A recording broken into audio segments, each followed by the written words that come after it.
Good morning, everybody. Welcome to your Rangers Review morning briefing. It is Friday, the 24th of January. I'm Derek Clark, and it brings me great delight to say that Chris Jack joins us fresh from a trek back up the roads from Old Trafford last night. You didn't get in till about half an hour ago, Chris, but it's good to have you on.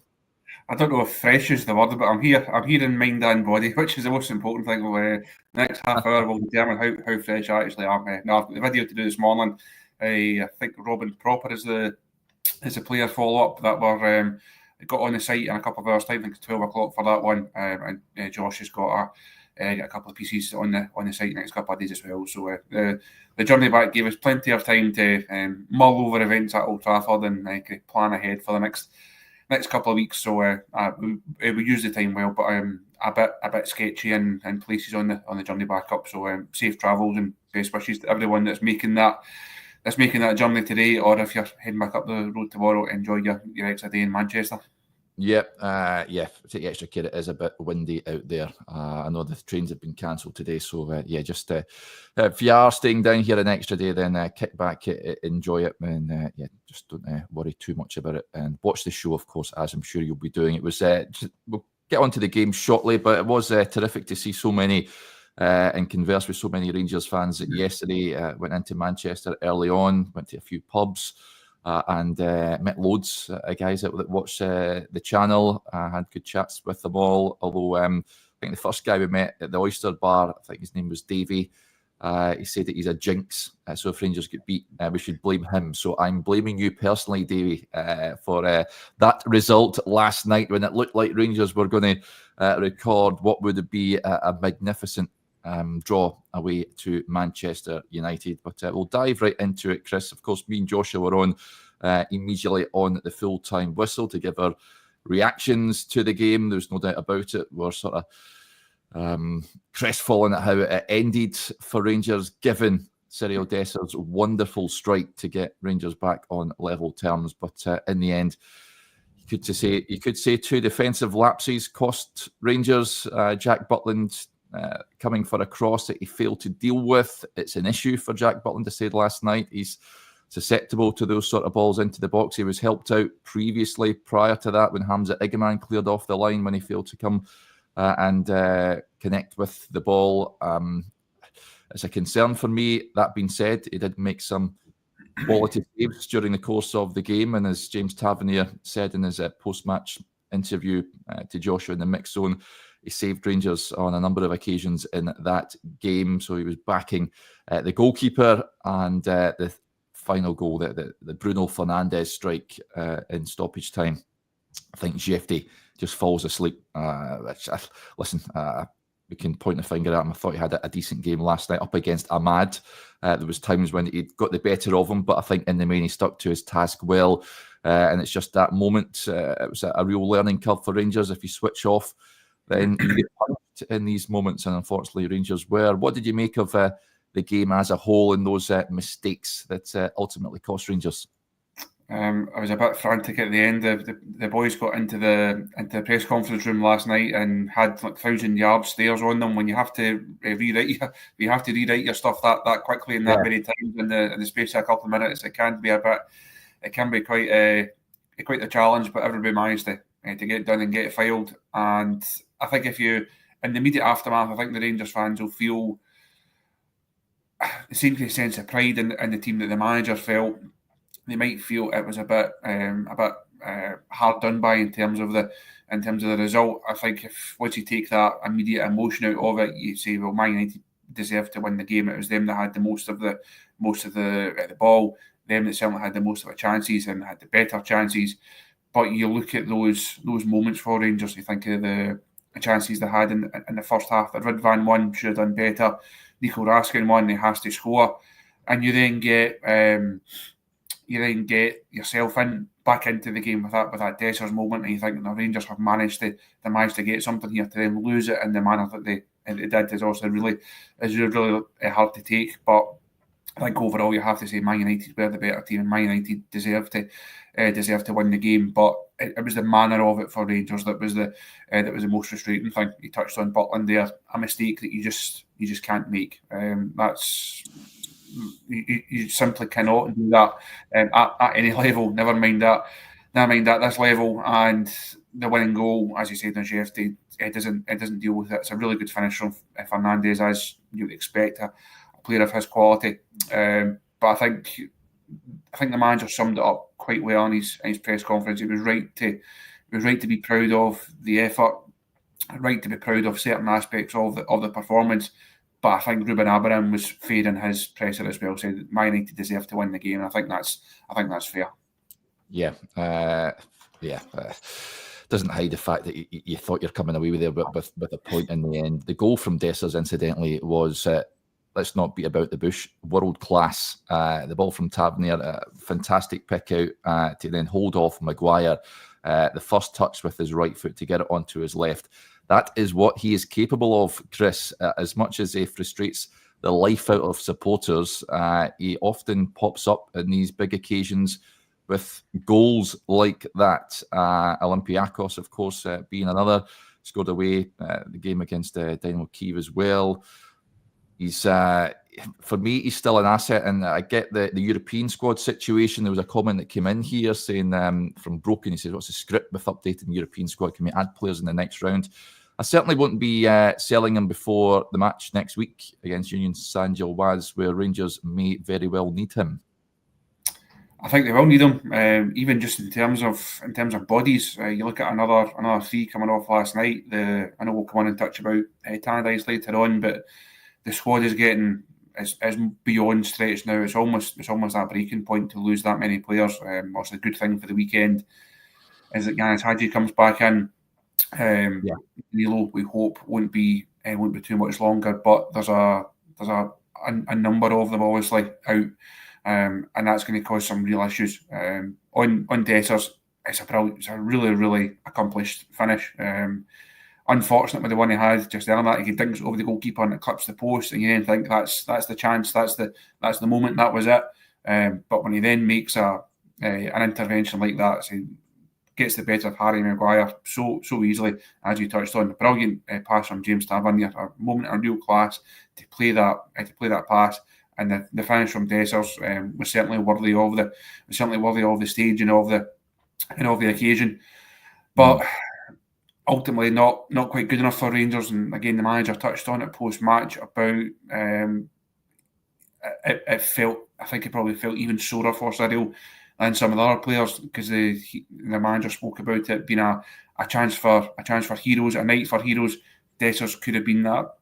He could have been that hero. He could have been that figure if it hadn't been for Fernandes just a few seconds later. So I think Cyril will certainly feel it, and he'll feel that his big moment had been taken away from him. But I say you have to give him all the credit for the way that he finished it, and it shows what he is capable of. He doesn't do it all the time, as we know. He can frustrate, he can delight in equal measure, but he certainly deserved his goal. Unfortunately, it just wasn't to be in terms of being a defining one in terms of the outcome. Yeah, there's some interesting points just on the goalkeeper situation. That issue about cross balls, Chris, and I've seen some saying that. Listen, I said on record, I thought it was harsh on Liam Kelly being dropped for the game. I can certainly understand why Jack Butland was brought back in. Next season, I want a goalkeeper that can come out and claim crosses and is dominating with cross balls. That may mean, for me, Rangers going out and getting another goalkeeper. Where do you stand on that? I had this conversation with Josh on the way back up last night, and it'll be interesting to see what Rangers do in the summer. Do they think it's time to cash in on Jack Butland? I think the figures that we were speaking about this time last year and heading into the summer, those figures are not going to be on the table. But it was a moment that you just cannot do. I think that's been kind. I'm sure he'll feel bad about it. I'm sure he would apologised in the dressing room, but it's completely inexplicable to have a moment like that. The Rangers put in so much hard work. Yep. They got themselves in a good position. They gave themselves a foothold in the game, And for one of your most experienced guys, for one of the leaders in the dressing room to do something like that, I say it's inexplicable, inexcusable, and it will spark this debate. I know a lot of people thought that Liam Kelly should have stayed in.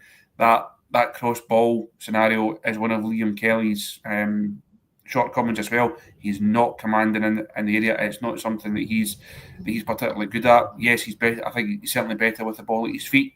In terms of allowing Rangers to play out from the back, I think that's one area where he's ahead of Jack Butland. Does Liam Kelly make a couple of the saves that Jack made last night? Maybe not. I don't think you can completely write off Butland's performance as being completely terrible, but that moment is obviously going to dominate the agenda. It's clearly going to be the main talking point. It did make a number of really good saves. Made the one from Diallo in the first half. Kept Rangers in the game at that stage when United were on top and creating a few moments. So you can't say he had a dreadful game overall, but he made a really, really dreadful mistake, and that's obviously going to dominate the agenda, and it will spark this debate about not where Rangers go this season. I think it's fairly safe that Jack Butland will be the number one for the rest of the season. But I think there will be a bit of debate come the summer now. Having seen 2 seasons of him, having seen what he's good at, what he's not good at, I think there will be fans who would be quite happy to go in a different direction in terms of goalkeeping. Yeah, sorry, he made some decent saves that you'll be remembered for that mistake. Unfortunately, that's life as a goalkeeper. This is what Tavernier had to say, incidentally, on that afterwards. He came off his glove, he tried to punch it, but I can't fault him. It's a box full of tall lads, especially from them. So you take full advantage of Jack coming for the ball and helping the team out. And you've seen how many saves he did today. So he's kept us in the game a lot of times and that. So I can't fault him a bit. Positives, Chris. There were plenty, and I think the big headline is the young lads getting opportunities. Of course, Connor Barron, we don't know the extent of his condition, taken off at half-time. It looked like he jarred his knee. Leon Balogun as well, injured. Hugely unfortunate. So we've seen Ross McCausland and Bailey Rice coming on at half-time. I thought Ross McCausland did a decent job, incidentally, but I thought Bailey Rice really shone. What an opportunity for him, and he rose to the occasion. They had a chance at the edge of the box, which was a hard take, to be honest, that he fired over, but it's a hard technique from there. Thought he didn't look out of place.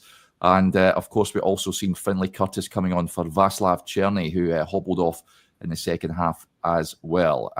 Great experience for these young lads. Before I get your point, this is what the manager had to say on those boys getting an opportunity last night.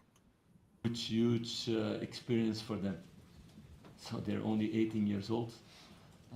They never played at the highest level. To come on this pitch and also to be brave. So, yeah. A lot of congratulations towards them, but also towards the staff who prepared them the last weeks, months, years in the club, and also to the senior players who create a very good environment for the young guys to come on the pitch, that they are not afraid, that they feel they are helped, secured, coached by the others, and that they can express their qualities. So it's a massive experience for. Certainly is, and they can only learn from that last night, Chris. It sort of shows you how depleted that Rangers squad was. They got a chance, but sometimes circumstance dictates you have to go and take it, and I thought they did well last night. A pair of them must have been magnificent to walk out there and play against that team, and I thought they acquitted themselves well. Just pick up something that James Tavernier said there about the boxes full of tall lads, especially from them. I think that pinpoints one of the problems with this Rangers side. It's just not physical enough. There's not enough. There's not enough height. There's not enough strength within the group as a whole. If you have a goalkeeper who is not as commanding in the area, who is not good at coming for those type of balls, and we saw United certainly after that. Every corner was put right on top of Jack Butland to see if he would make a similar type of mistake. They clearly thought there was something there where they could capitalise on that weakness again. If you have a goalkeeper like that, you need the players in front of you to be more adept in those situations. Rangers don't have enough players who have that profile, who can go and just head anything that comes into the area. So when we're talking about where does this squad have to improve, a big no nonsense centre half. I think we've both outlined our wish for that over the last couple of weeks, or probably the last couple of months, to be honest. That's definitely something I think Rangers have to address. I don't know if there is one within the youth ranks or not, but definitely good that the manager is willing to give these guys a chance. Now, obviously, it's circumstances. If Barron doesn't go off, Rice doesn't come on. If Diomande is not suspended, he's then even further down the pecking order. If Hadji and Danilo and Cortez are available, does Finlay Curtis get that game time? Probably not. But they made the most of the opportunity. They're there on merit, and I thought both of them could be really proud of their performances. They should be involved more often. Again, that's a point that we've made over the last couple of weeks. You look at someone like Kieran Dell, for example, being in the matchday squad, being given minutes, and Bailey Rice is then sitting kicking his heels on the sideline. It's taken time for the Rangers to get to that situation where Rice is now ahead of Lynch Adele in the pecking order, but that's definitely the case. You have to give these guys give them the chance, and you look at the way that the Premiership table sits. It's also not an exciting prospect for Rangers right now. There's not a lot to play for in terms of the Premiership. These guys have to be given their chance. No, give Lovelace a game. Give Curtis more game time. Certainly give Bailey Rice more game time. Actually felt slightly sorry for Zach Lovelace last night. I looked down as he was getting his final instructions. He's ready. He's ready. He's good to go. Dessers scores, and he gets told to go and sit back down, and he trudged back to the bench. He knew that his moment had gone in that moment when Dessers scored. But you have to give these guys the game time, give them the platform. Are they going to make mistakes? Of course they are. But there's players in that squad who have played hundreds of games over the course of their career. We've just discussed one for 10 minutes or so there, who are going to make mistakes. That's just the way that Rangers are in terms of the squad. So I would definitely be happy to see them more involved. And obviously it depends on the injury situation. If Barron is not available for the weekend, you obviously Rice then moves further up the pecking order again in terms of, now does he get a start? Who knows? But he should certainly be involved more often. We need to see these guys given a proper opportunity, given the proper number of match minutes, go and see what they can do, and go and show us what they can do. Yeah, there was a question come in saying about the Maguire on Dessers. Should Rangers have had a penalty? I've seen a little replay of it. I think it would have been soft. I've got to admit, I have seen them given, but I can understand why the officials never gave that. Played Tav there. He's come in for stick this season, fairly so, Chris, but thought he was decent last night. There was a stage in the first half when he was up against Garnacho and he was just left for dead, and I was worried about his evening. However, I certainly...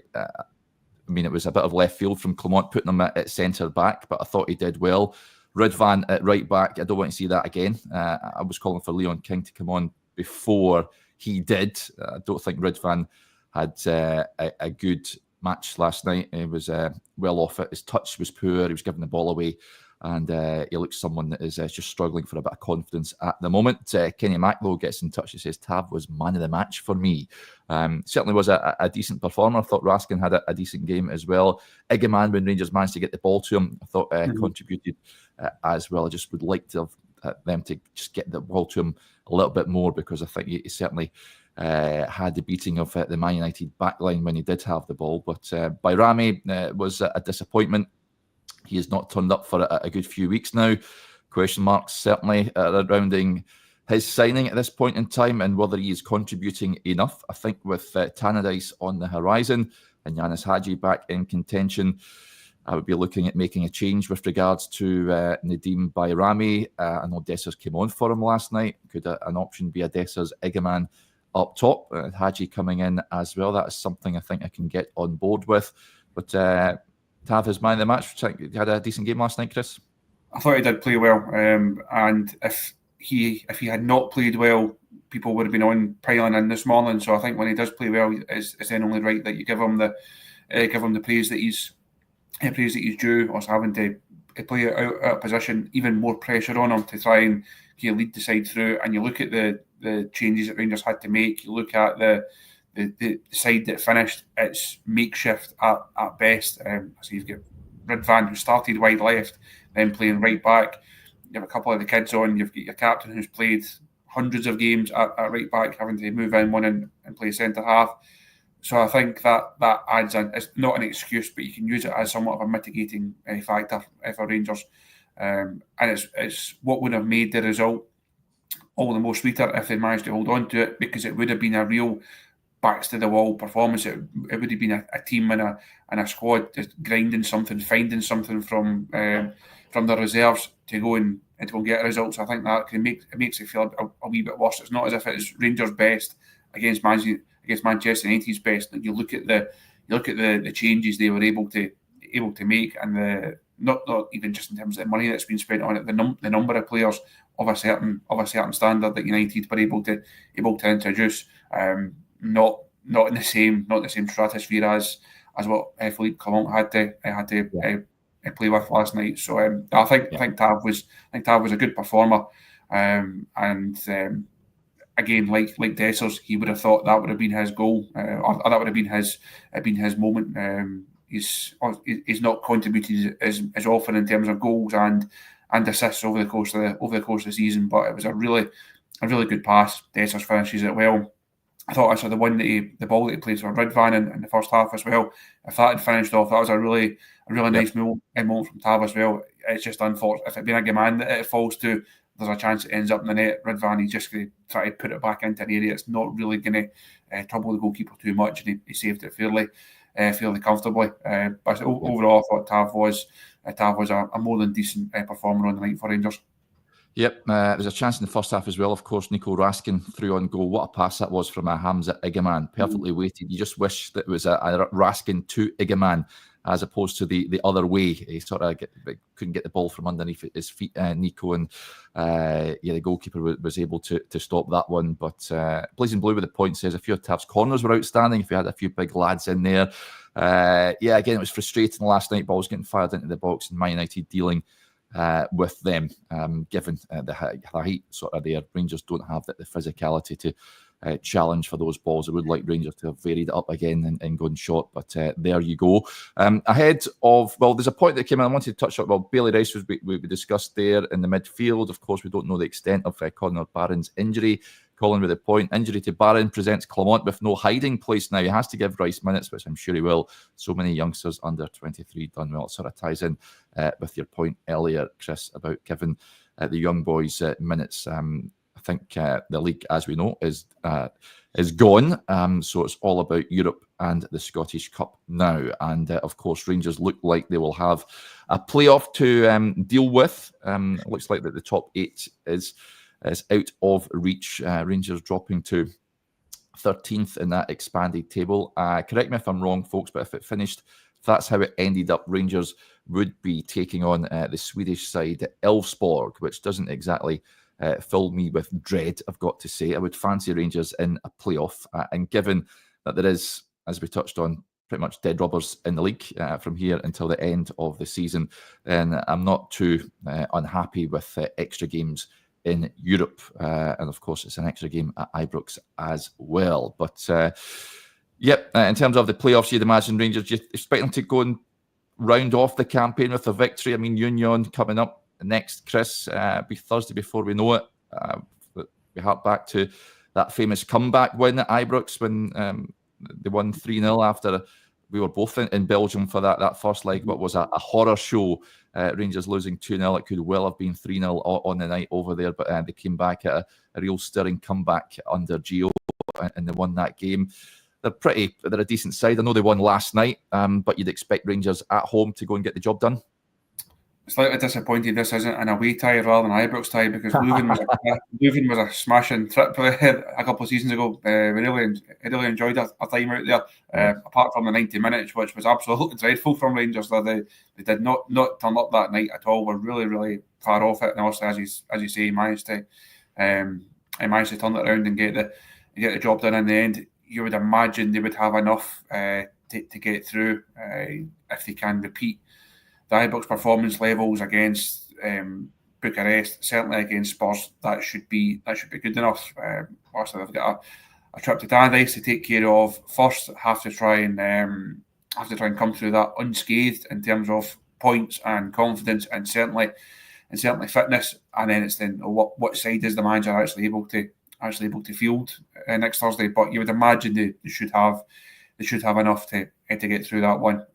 They've done so much good work in terms of this European campaign. A difficult draw. And you look at the way the fixtures fell for them. I know Spurs have their issues. Man United have their issues. These are still high quality sides with hugely expensively assembled squads. So I think to put in the performance they did in stages at Old Trafford is encouraging. The Spurs game was one that maybe, as a sense of regret, they could have won that night. But you look at that win in Malmo, certainly the one in Nice, there has been positives over the course of this European campaign, and fingers crossed they can go and kind of finish that off next week against Union. We'll see what the final days of the transfer window bring after that, and I think that then gives us my chance to take stock and regroup. It's been a busy few weeks. You go through that Christmas period and the disappointment, the talk of the manager, all the way through that roundabout St Mirren and Dundee and Hibs. That then bounces you into an Old Firm game and the whole thing changes. You've then got Patrick Stewart speaking. You've then got building up to Man United. There's been a lot on the go over the last couple of weeks. So I think by the time you get to the end of the window, get the European campaign finished off, it is just a chance to take stock a wee bit and see what the second half of the season is actually going to bring for Rangers. Yep, just that expanded league table. I'm a fan of it. There's lots of jeopardy in there. I mean, they got into the final game. You've got the likes of Porto, Besiktas, Fenerbahce all on the edge, Roma on the edge of not qualifying, Braga, who get beat by Eugene San-Gilloise last night as well. So, yeah, it will be interesting next week. A lot of places changing, teams moving up a place and down a place. Interestingly as well, I mean, FCSB, who I thought looked pretty average at Ibrox. I mean, Rangers played ever so well that night, but I mean, they're in 8th position, 14 points they've gathered in. It's bonkers because Rangers were in pot 1 in the seeds, and you look at the teams that they've had to negotiate and play in this section.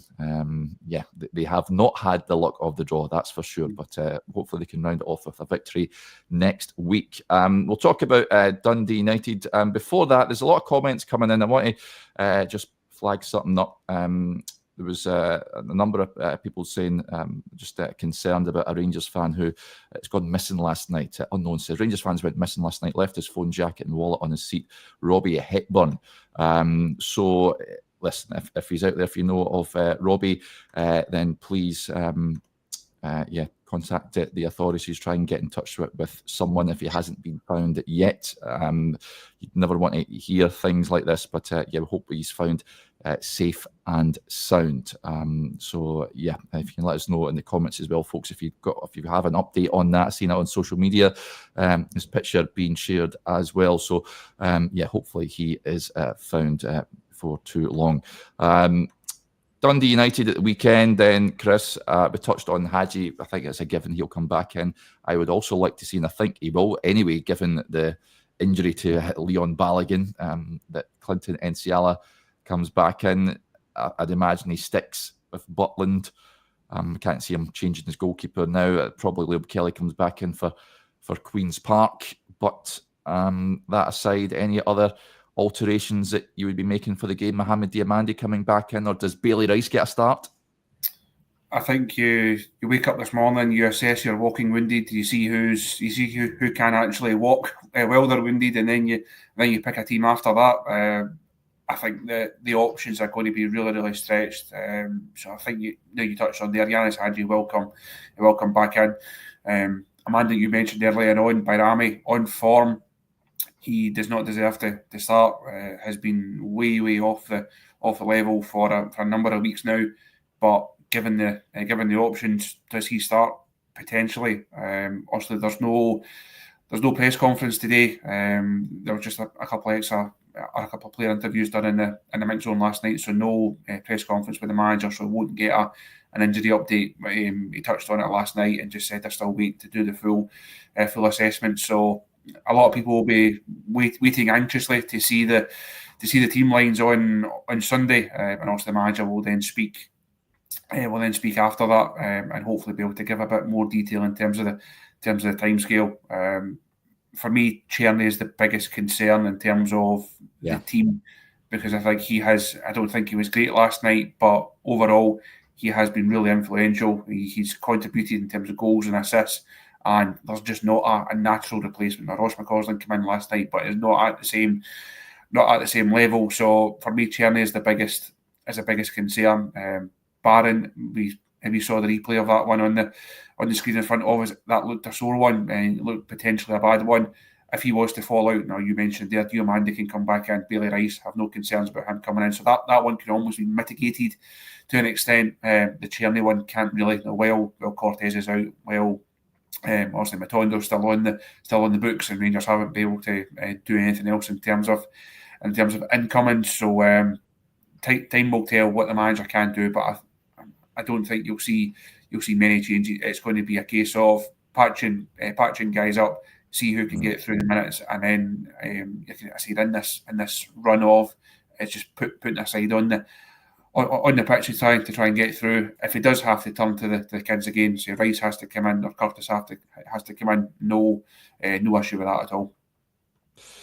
And of course, there's a comment came in from Bruno Shaw, says, get Fernandes in the ASAP. Of course, Clement says he's not ready to play. He's hardly played in a year, if at all. But I would be surprised if he's flung right in. I wouldn't be surprised if he's on the bench.